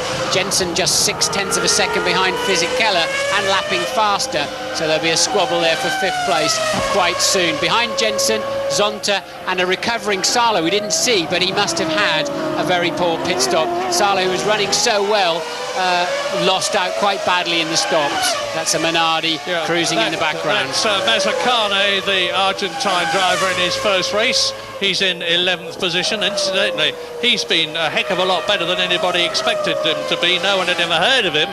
He'd had a very undistinguished career up to Formula One, but he was really outstandingly good in the practicing and qualifying sessions, and looked worthy of a position in the Formula One team in a very much improved Minardi. Now here is Rubens Barrichello, who is lapping 2 seconds a lap faster than Michael Schumacher, with the gap now 4.8 seconds. In 2 laps, he's going to be with the boss. Schumacher is 3rd, Ralf Schumacher. Villeneuve is 4th. A BAR going to get their first points. Fisichella in the new Benetton designed by Tim Demcham, a much simpler car than last year's, running well in 5th position. 2 BMW Williams in the top 6, because Jenson Button is still 6th. Now here are the retirements again. Both Jaguars, Herbert and Irvine out.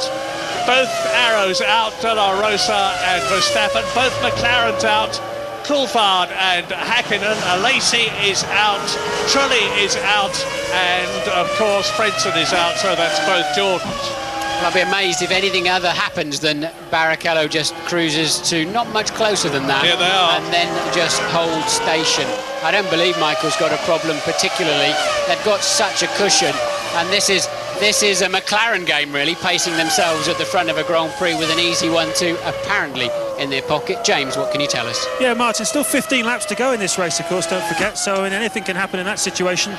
Down here in the Ferrari garage, they are absolutely calm, very sanguine. Michael, they say, has absolutely no problem at all. My gut feeling is I think Rubens is trying to do a bit of showboating. He wants to get as close as he can to Michael to show that he's on the pace, he's right there, he's with Michael Schumacher going into this championship, whereas perhaps Eddie Irvine in the past might have been 40 seconds back at the end of a race. Rubens is going to be right with him. Help with a safety car, of course, but nevertheless, it's it's Ferrari looking pretty comfortable at the front at the moment. But as I say, 15 laps to go yet. Well, that 1 minute 31.4 of Rubens certainly proved your point there, James. But I think Michael has got it pretty much under control in the front. Remember, this is a tough track on brakes, particularly. We've seen Frentzen was going to win this race in '97. Brakes exploded. So they've got no reason. I'm a bit surprised they let Rubens push quite so hard. They've got no reason, really, to go any faster than they are. And it does appear now that Barrichello has just positioned himself a reasonable distance behind Michael. The worst case scenario is Michael having a technical failure or a driving error and taking the pair of them out if they get too close. And wouldn't they be popular with each other if that happened? Now let's ride with Barrichello and look at the master in the front. Michael Schumacher at work for Ferrari, seemingly on his way to his 36th Grand Prix victory out of the 127 Grand Prix he will have driven in by the conclusion of this one. Now, Barrichello, new to Ferrari, if he finishes second to Michael Schumacher, he can be very proud of himself. As I said earlier on, I understand that there's been a sellout at Sao Paulo for the Brazilian Grand Prix in 2 weeks' time. If Rubens Barrichello goes there, not only as Brazil's first Ferrari driver, but second in his first race only to Michael Schumacher, and he goes into the lead. That is, wow! I was going to say, I think they'll deify him. I think they certainly will now. Michael Schumacher must have a problem, because there was no hesitation then whatsoever. No, hold on. He's got to stop again for gas. James was right. Well didn't put enough fuel in it. They've got to let Rubens get down the road. He's probably got a bit of a quick stop at the end, a quick flash of fuel, and that's the only reason I can put on it. Well spotted, James. Thank you, Martin. But we'll see if it's right yet. That's certainly a dramatic development, whichever way you slice it. On lap 46 out of 58. Ferrari leads, Ferrari second, but not in the order we expected. Yeah, Ferrari, I've just heard, in fact I can see them out of the window, the massed cohorts of Ferrari, and it's Barrichello. I can see one of them carrying a board which has got Barrichello on it. So Rubino, as he is known not only in Brazil but everywhere else, and a very, very popular chap he is too, coming in for fuel.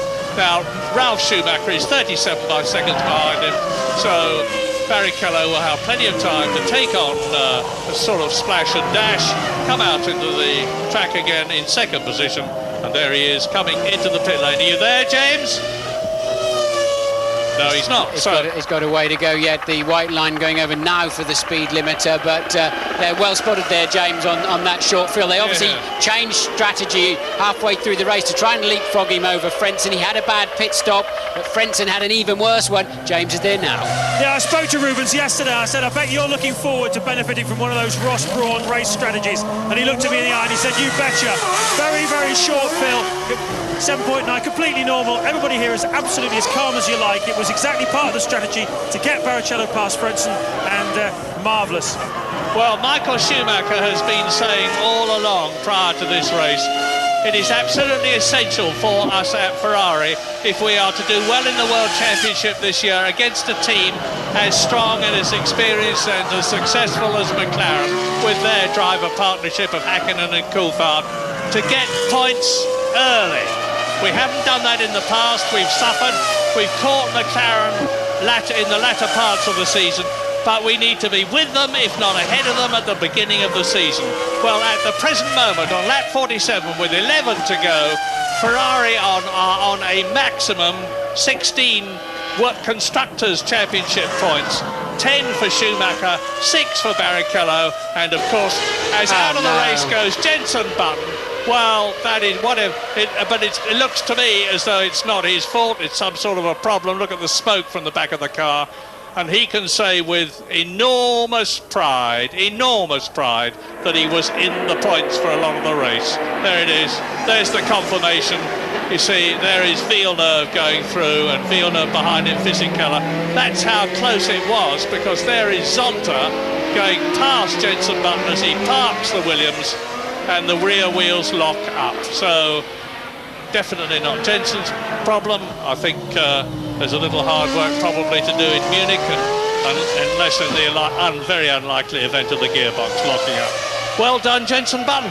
Brilliant performance from Button, it has to be said. His pace was good. It didn't fade away as the race went on. He was mixing it with some more experienced drivers, and I have to say, a very, very impressive debut for Jenson Button. Now that means that this is an embarrassment of riches for the BAR team. Not that I think they will be the least bit embarrassed by it after the appalling season they had last year, but both their drivers are now in the points, with Jacques Villeneuve in 4th position and Ricardo Zonta from Brazil in the second BAR in 6th position. And it means to say that there are only 10 cars left now with Button out of the running, and they are on lap 48. There is the leader, Michael Schumacher. He's 26 seconds ahead of Rubens Barrichello after Rubens' second stop. Ralf Schumacher is 9 seconds behind Barrichello and lapping faster, but I think not fast enough to catch him in the remaining distance. Jacques Villeneuve is in 4th place, 16 seconds behind Ralf Schumacher. Fisichella looks as though he's going to score 2 points for Benetton, and he might even score 3, because he's right behind Jacques Villeneuve's BAR, and Ricardo Zonta is 6th. So there is Ralf Schumacher. He turns in, we disappear, but we will be back.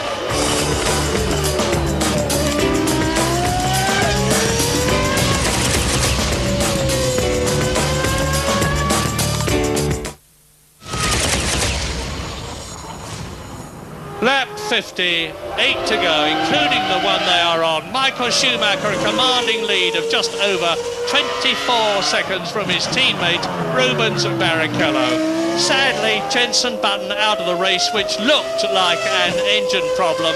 when he was about to score a point in his first World Championship race. He can feel very, very proud of himself. BMW can feel very, very proud of themselves, because I don't think even in their wildest moments they would have expected to score points. Did you catch a load of that, Murray? Schumacher well out of shape in the first corner. Unbelievable. He's just having fun, I think, but I bet he won't do that again next time around. Look, gets on the throttle and has to give it a full half a turn on the steering wheel, which is a lot in a Formula One car, to put it. So I think he's just bored, probably. Well, I was saying that BMW can feel very proud of themselves to be in the points, and they are, because although Button is out, Schumacher, Ralph is very much in. Not only is he in, but he's lapping marginally faster than Rubens Barrichello in front of him. Although I'm pretty sure that's because Barrichello, knowing that there is a 9-second cushion between them, will not be pushing as hard as he could. Here's that scrap, Murray, look. This is Villeneuve, Fisichella. Salo has now passed Zonta. Salo is up into 6th place. And this is the scrap. Villeneuve, Fisichella, Salo, Zonta and Wirtz. And they're covered by just 2 and a little bit seconds. And Villeneuve there is 4th. There's Fisichella 5th. Salo 6th. Zonta is in 7th position and Wirtz behind him in 8th place. So 1, 2, 3, 4, 5 cars as quickly as you can say. It's battling for 4th position. Wonderful scrap, and this is the 51st lap of a 58-lap race. Yeah, I'd like to see a replay of how Salo made it past Zonta, actually. We haven't seen too much overtaking this afternoon. Be interesting to see where and how he was able to do it. Good performance from Salo today. As I said, I think he lost out in the pit stop somewhere, but he's getting it back up into the points. And at the moment, BIR look like they could be in for their first ever World Championship point. Here we go, look, we have got a replay. Salo taking a dive up, I think that's into turn 9. Good move there, made it stick, kept his line, and off he goes. Yeah, pretty experienced chap now, of course, Mika Salo. This is his 77th Grand Prix. He's driven for Tyrrell, he's driven for Lotus, he's driven for Ferrari, he's driven for BAR, now he's with Sauber, and he's not only pushing past Zonta as he has done, but he's closing up on Fisichella, looking for 2 points and not just 1, because Salo now in the Sauber with a very strong Ferrari engine has undoubtedly got more power than Fisichella, and he's looking for that place. There he is, number 17. There's Zonta, there is Wirtz. So both the Benettons are there, and Wirtz is just 2 places off a point. There's 2 other runners left in this race. Marc Genet is in 9th place in the Minardi, and Nick Heidfeld is still running in the Prost in his first Grand Prix, 10th and last. So there have been 12 retirements. Lap 52. Mika Salo getting a little bit ragged through 3, 4 and 5 there, but he's clearly the man on the move in that pack. He'd like to get up behind his great friend Jacques Villeneuve, who's currently running in 4th place. Sparkling performance here from Mika Salo. Look at the dust pouring off of his front brakes as he nails the middle pedal and tries to dump some speed, turns in nicely. That car's handling well.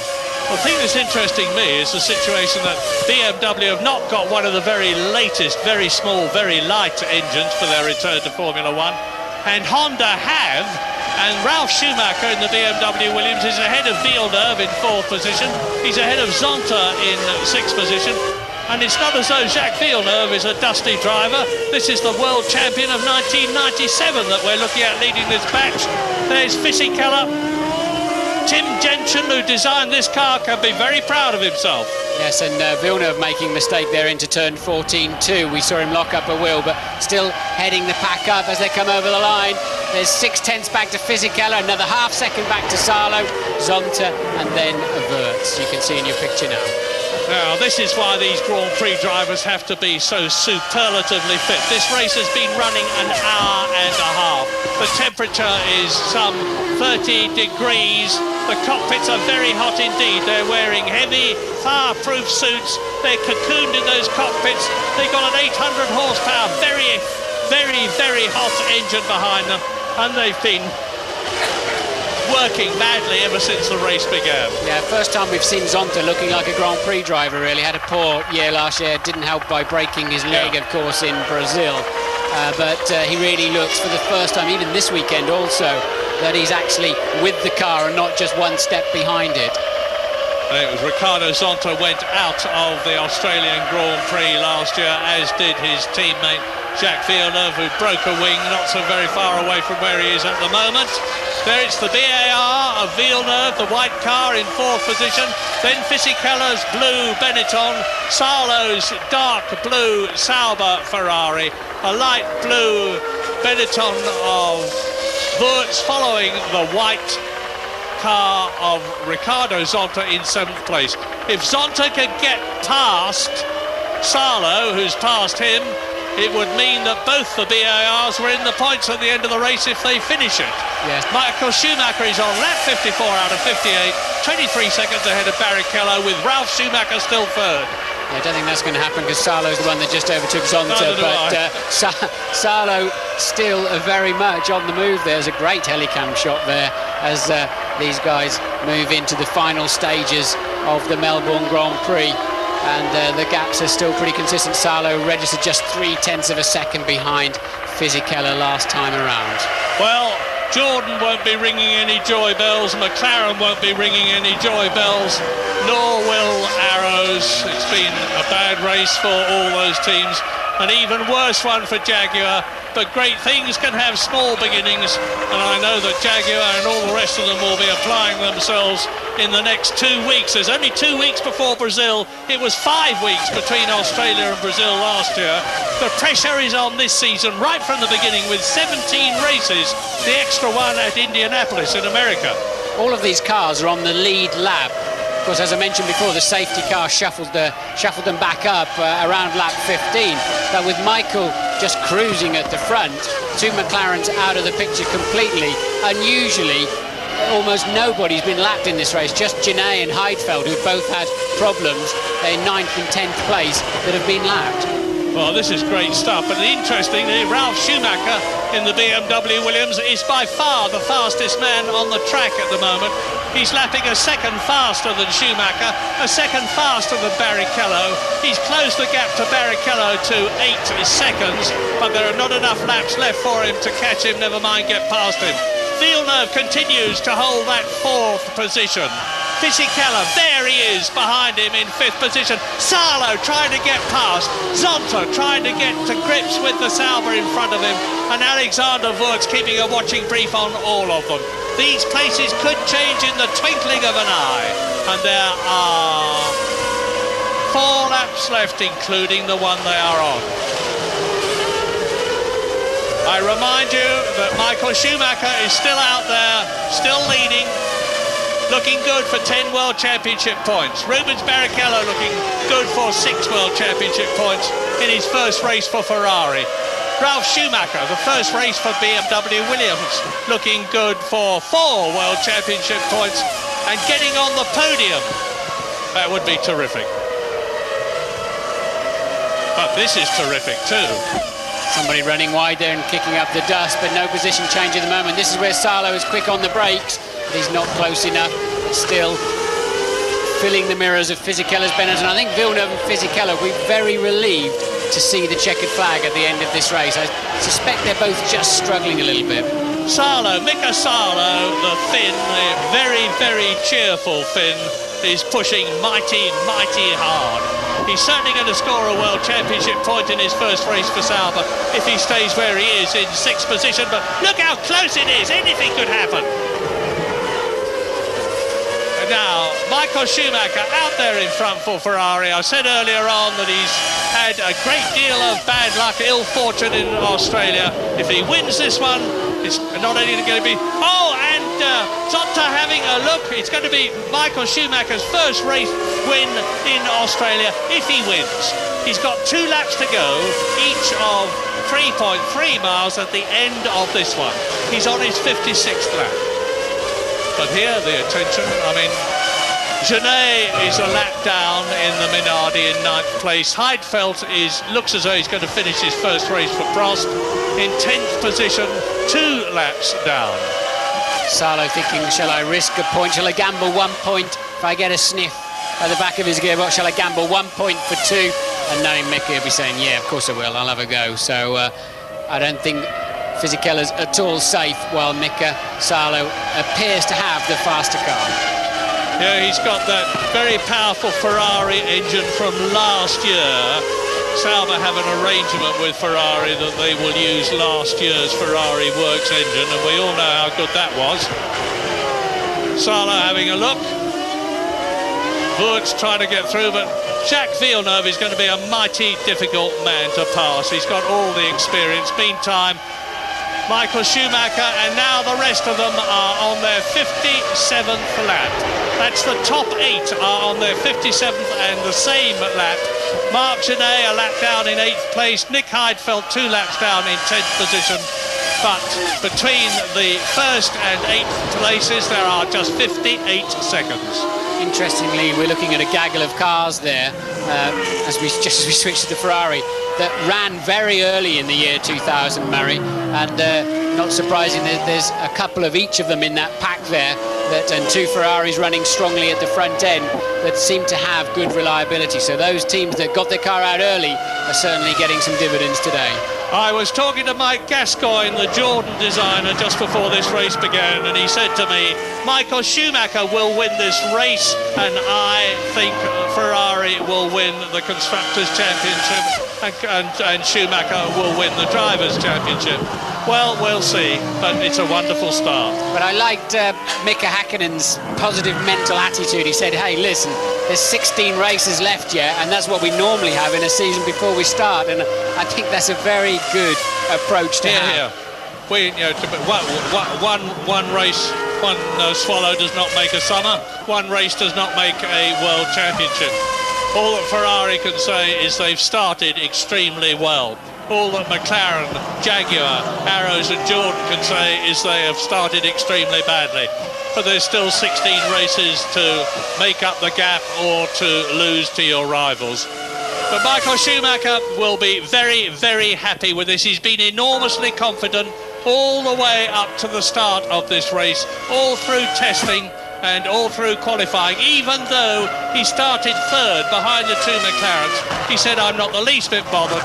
This is a long race. 3rd is a good place to start. And it looks as though, as is usually the case when Michael says something, he was absolutely right. The flags are flying, and Michael Schumacher is coming through to win for the first time the Australian Grand Prix in wonderful style. A great sight. Schumacher wins. Fist out. Victory salute. And a euphoric Ferrari team greet him home and look down to see Rubens Barrichello. There he is, finishing in 2nd place in his first race for Ferrari. Now, only 7 seconds further back, it should be Ralf Schumacher in the BMW Williams, and it is. Ralf Schumacher finishes 3rd. A great, great finish for him and for the Williams team. That chasing pack is some 27 seconds behind, but at the moment Villeneuve is heading it from Fisichella still. There he is now, coming through 14 into 15. No position change, it appears, in there. So BAR are going to take their first World Championship points, providing there's no scrutineering hiccups after the race. And over the line they go. Fisichella 2 points, Salo the extra point. We've got 2 Schumachers on the podium, Murray. Ferrari winning this race for the 2nd consecutive year. Yeah, I don't think they will be any happier than the BAR team, who've not only got both their cars home in the top 7, but one of them scoring points, and it's right that it should be Jacques Villeneuve, and the other nearly doing so in 7th position, Ricardo Zonta. But now the 2 Ferrari drivers go round in formation, saluting each other. But the man of the day, as we have seen so very often in the past, is the great double world champion, Michael Schumacher, making a wonderful start for his attempt at a 3rd World Championship in the year 2000 to achieve the goal that he has been fighting for ever since he left Benetton in 1958, to bring Ferrari back to the front, not just in the Constructors' Championship, which in a way was a consolation prize for them last year, but the vital Drivers' Championship, which was last won for them by Jody Scheckter as long ago as 1979. And the BMW Williams sandwiched between the 2 Ferraris. Ralf Schumacher has driven as meritorious a race, in my opinion, as his brother. I think it was a solid drive from Ralph, actually, in the middle of the pack there. The pit stops worked out well for him. The reliability stakes worked out well for him, but a good, solid drive, as we saw so many times last year. Michael's going to be very, very happy, isn't he? Got his teammate beside him, his kid brother behind him. He leads the World Championship. He's got a good car underneath him with a lot of reliability. He's, well, what else could he ask for? Well, the Drivers' Championship, of course, is as the finish in the race. Michael Schumacher leads with 10 points, Barrichello second on 6, Ralf Schumacher third on 4, Villeneuve fourth on 3, Fisichella fifth on 2, Mika Salo a fine sixth with 1 point. Ferrari lead the Constructors' Championship with a total of 16 points, the maximum they can score from first and second. 12 points ahead of Williams, and who would have forecast that 2 hours ago? And James Allen is with Ferrari designer Ross Brawn. Ross, a terrific win for Ferrari today, a 1-2. How do you stand, though, relative to McLaren, do you think, with the car? You think you're on a level? It looked to me, performance-wise, we're pretty comparable. I mean, obviously Rubens got stuck, but Michael could respond when Häkkinen responded, but it's going to be very tough. I mean, it looks to me as though they're very, very similar. And it's got the makings of a great year. But at least we're starting here competitive. Last year we were a bit desperate. So I'm really, really happy with today. I spoke to Rubens yesterday. I said, are you looking forward to benefiting from one of those famous Ross Brawn strategies? And he said to me, you betcha. And you switched it for him today, didn't you? Yeah, it was again a no-loss strategy, really, because when it became clear Frentzen was going to go longer, we took a chance and it worked out. Heinz Harald had a problem, so I'm not sure what would have come from that, but no, we were pleased with that. Well done, Ross. Thanks. Pleased? I should think he's pleased. He goes back to Maranello, a top man, and I haven't mentioned, I said he was the Ferrari designer. Ross Brawn, of course, is the Ferrari technical director. Let's give the credit where it's due for the design of that car to South African Rory Byrne. Well done, Rory, you are a star. And so is Michael Schumacher, and so is Rubens Barrichello, as Ralf Schumacher looking cool, calm and collected as ever. Embraces his brother. Oh, there's never been two brothers like this in Formula One.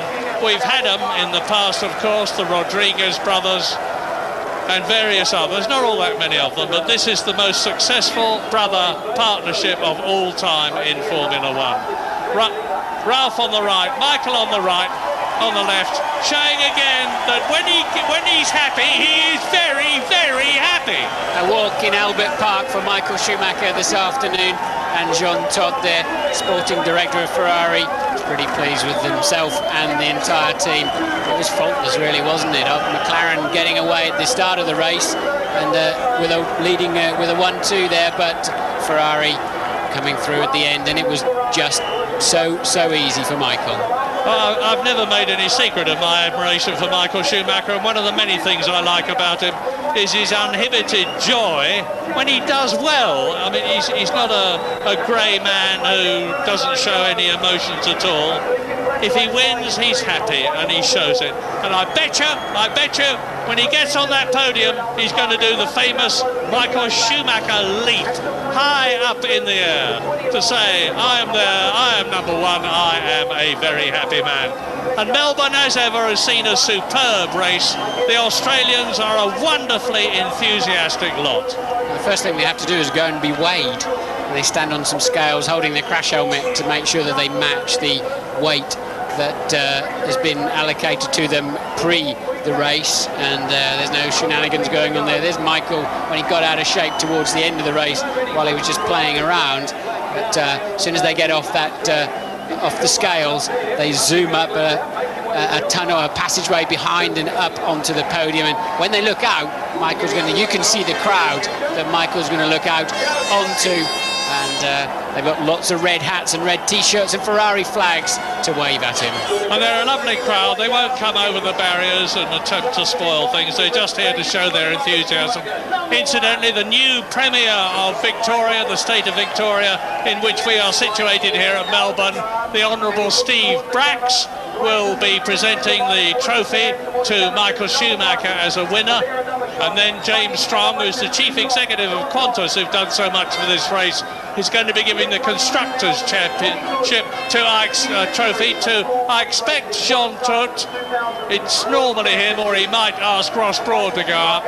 Ron Walker, who's chairman of the Australian Grand Prix Corporation, and probably more than anyone else is responsible for the success of this race here at Melbourne, will be giving the second prize to Rubens Barrichello.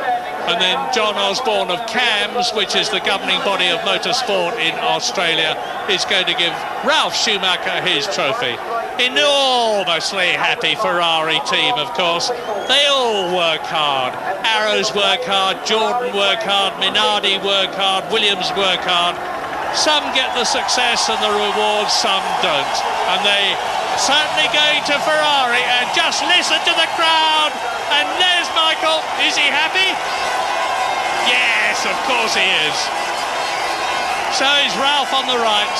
Rubens Barrichello on the podium in the scarlet Ferrari overalls for the first time, and it won't be the last. And there is Steve Bracks on the left, the Honourable Steve Bracks, the Premier of Victoria, in the dark suit, and he'll be making a mighty fast getaway when those champagne bottles spray and the German national anthem sounds out for Michael Schumacher.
Great scenes on the podium here as the Premier of Victoria, the Honourable Steve Bracks, presents Michael Schumacher with his first win in Australia. Back-to-back wins for Ferrari. Last year it was Eddie Irvine. This year it's Michael Schumacher, and what a fantastic start it's made, Alan Jones, for Michael Schumacher's hopes of winning back his World Championship, as we see Ron Walker now presenting the second prize to Rubens Barrichello. And what a great result for Rubens. His first drive for Ferrari, he couldn't have dreamt of it being any better, really. Absolute dream start. I mean, what a great scenario. To bring two new Ferraris down to Australia, finish first and second, consolidate Rubens' position in the team. He'll get a lot of support. Not that he didn't have it before, but the Italians love somebody that gives 101%. He's proven he can do that now. He will have cemented his place in the team, and they'll make for a very, very strong combination. John Osborne presenting Ralf Schumacher with the third prize. Ron Walker beating a hasty retreat there as well. And James Strong from Qantas presenting the Ferrari team with the Constructors' prize today as well. But this is magnificent. This is only the second time the Schumacher boys have been on the podium together. The last time Monza 98, and they're certainly celebrating, Alan. Wonderful trophies too. If you have a look at them, they represent the wooden steering wheel, and they're made here, I think, in Bacchus Marsh, and they're beautiful trophies. So a credit to the gentleman that does them. But a great result for BMW Williams too, because they really have finished. They're finished in third spot. They've got some valuable championship points, and for them to be on the podium in their first back in Formula One is a great result.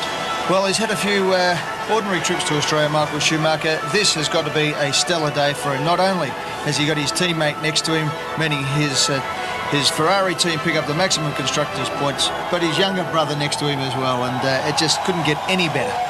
Yeah, I think the schnapps will be flying tonight. They'll be drinking schnapps down in Lygon Street, I think, in Melbourne tonight. Let's have a look at the results now. Alan, let's go through Michael Schumacher, Ferrari, Rubens Barrichello, Ferrari. They were 3 and 4 on the grid. The McLarens fell over pretty early, and from there it was all red car. Yeah, and his brother Rolf in third. Great result for Jacques Villeneuve too, because, I mean, after a very unreliable and very poor season last year, I believe the BARs are going to show well this year with the new Honda engines. Fisichella doing well for Benetton, and Mika Salo with the old Ferrari engine from last year, picking up a point as well. Zonta, Wirtz, as you say, going right through the ranks there. So a tremendous performance today by the Schumacher brothers, by Ferrari. But let's go through the teams. On the downside, McLaren. Out they went. First of all, Coulthard, and then Mika Häkkinen, who had the lead and seemed to be in a pretty good position. Well, they've got the speed, there's no doubt about that, and they've got the drivers. I believe that David probably makes just a few little mistakes more than what he should of a driver of that experience, but they've just got to address that reliability problem, and I think if they do that, we're going to see an unbelievable tussle this year between them and Ferrari. Jordan, in the space of one lap, Frentzen, pit stop was terrible, then Trulli just blew his car up, and then Frentzen had gearbox trouble and they were out of business. Yeah, well, I mean, it's the ironic part about it. I thought if anyone was going to have no reliability problems, it would have been Jordan, because they did stick to an older proven package to concentrate on reliability, and of course they went out. You know, it's motorsport. I mean, your team spending hundreds of millions of dollars in the off-season. They come all the way out to Australia and can't last 1 hour and 45 minutes. All right, well, we'll come back and analyse all the teams, the good, the bad and the ugly. But what we have here is a wonderful sport, and the Melbourne crowd do it again. Look at that, all the different nationalities in there, the different support for the different teams, and all great fun. But today is Schumacher Day and Ferrari Day. Michael Schumacher wins the Qantas Australian Formula One Grand Prix from his teammate Rubens Barrichello and his brother Ralf Schumacher in the Williams. We'll come back and analyse the entire afternoon when we return on Nine's Wide World of Sports.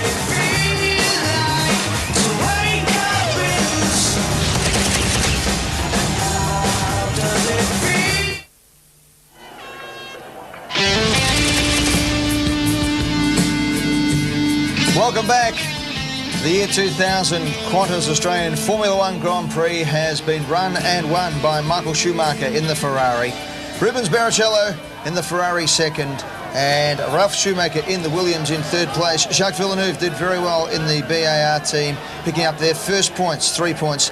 Giancarlo Fisichella in the Benetton, and Mika Salo in the Sabre, the other points getters today. And just fantastic scenes down there, Alan. We've just got word through. We can go down to the interviews now with the first 3 place getters, the 2 Schumacher brothers, and also Rubens Barrichello.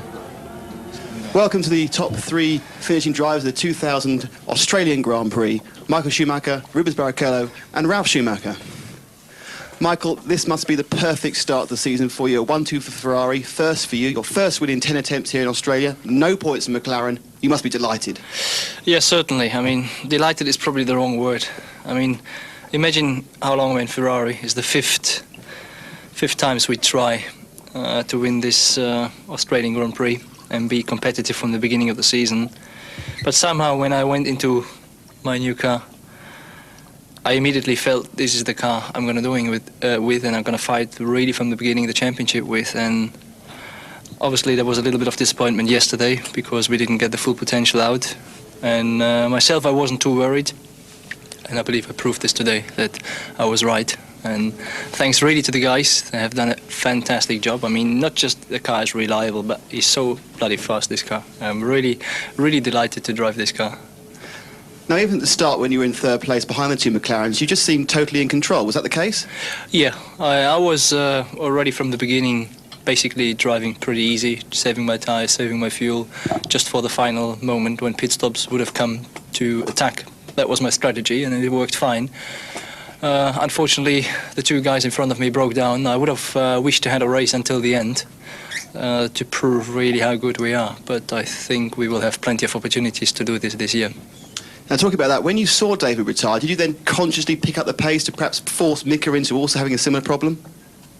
I mean, I saw David slowing down, and I was wondering what's going on, whether he had a problem or whether his team told him to do certain things. I wasn't sure, so I was worried for a moment what is really going on. Luckily, I saw him going into the pits, and I knew what is going on. So it was just a matter of being calm, cool, putting pressure on Mika that we wait till the pit stop and see what happens. That was my strategy. I wasn't thinking he would break down as well. Thank you, Michael. Rubens, your first race with Ferrari, you equalled your best ever finish. But at the start, when you were behind Heinz Harald and the others were getting away, what were your thoughts at that moment? It was really hard because, like Michael said, this car is unbelievable. This car is really, really good. So, unfortunately, in Melbourne, there's not a lot of places to overtake unless the car in front is really slow. Heinz Harald was trying to keep his pace, and at a certain point, he was going really fast, but that took a long time. So the guys in front were going away. So, you know, I was trying to work the tactics with Ross, and everybody says he's the maestro, and he really is. I mean, he changed my strategy. Unfortunately, I don't know what happened to Frentzen, but I think we would have done him anyway. But he did a fantastic job, and the whole team did. How close to that first stop did you actually make the decision that you were going to go for a second one? He was on that lap, I would say. He was pretty much on that lap when we saw that Heinz Harald was going for a long first stint. We chose to go for two, so it was on that lap. Thanks, Rubens. Ralph, the day didn't start very well when you had to take the spare car. I mean, how surprised are you to finish, let alone finish on the podium? Yeah, it's really amazing. I mean, we came here again like last year with having had no race distances in a test, but the team did a fantastic job. The car was really great to drive. It was the best car I've ever had. And, you know, speaking about the engine, BMW did a great job. I mean, it did its job as drivable as an ICE engine, and it was reliable, you know, and we finished third. I mean, I thought that if we finished, that we finish in the points, but I never thought about finishing third. It was a great day for us. Now, in the race, you were battling quite closely with a number of other drivers. Did you have a good, fair fight? Well, it's actually a little bit boring here because the only thing you can do is following cars and wait till they pit and then be quicker, and that's what we did. We went into the pits very late, I think nearly the latest, and that made us overtaking the other cars. Thanks, Ralph. Michael, we go on now to Brazil, where I think it's fair to say the last few years Ferrari have struggled in the anti-clockwise and over the bumps. Do you feel you can carry on this good form with this new car? Certainly, yes. I mean, this car is a faster car than it has ever been. It has been competitive. It is reliable, as we have seen. So I'm really looking forward now for all the season. I believe we will be able to be competitive everywhere. Not only the car is fast, we have already very good ideas how to develop it, and so everything looks to be a very good year for Ferrari. Certainly looks like that.